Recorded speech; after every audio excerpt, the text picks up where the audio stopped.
Ustaz, ayah saya sudah meninggal rahimahullah ta'ala dan meninggalkan hutang lumayan besar. Saya anak ketiga dari 3 bersaudara. Setelah ayah meninggal, saya berusaha melunasi hutang-hutang beliau di 3 instansi keuangan. Namun saya mendapat halangan dari ibu dan saudara-saudara saya untuk menjual harta ayah saya. Hingga saya berbohong dan meminta instansi keuangan itu sendiri untuk menghubungi ibu saya. Hingga saya berbohong dan meminta instansi keuangan itu sendiri untuk menghubungi ibu saya. Sekarang hutang ayah saya 60% sudah terlunasi dengan menjual harta-harta bergerak yang ada, mobil, truk. Untuk 40%-nya saya berencana menjual harta tak bergerak, sawah.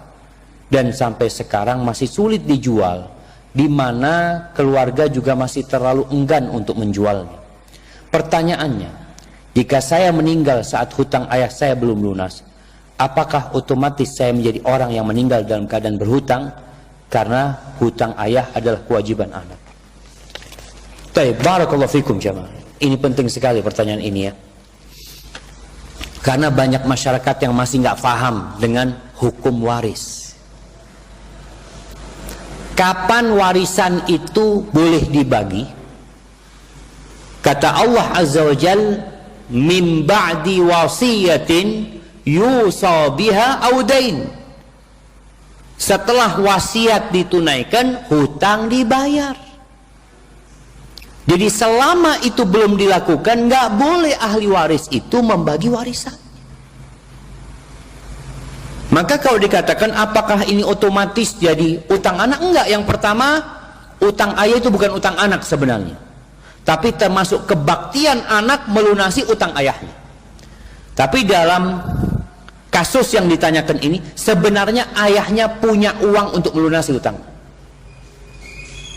Asetnya ayah itu cukup, berarti nggak punya utang ayah sebenarnya. Kalau keluarga benar. Yang masalah kalau asetnya ayah nggak cukup untuk melunasi utang. Utangnya 100 juta, asetnya 50 juta. Berarti ayah masih nanggung 50 juta. Dijual semuanya pun masih tersisa 50 juta. Tapi kalau ini dikatakan ternyata enggak. Cukup. Maka bagaimana sekarang memahamkan kepada orang tua itu, kepada ibu khususnya, kesian sama ayah. Ayah ini punya uang loh, bisa melunasi. Dan belum jadi milik ahli waris sampai dilunasin utang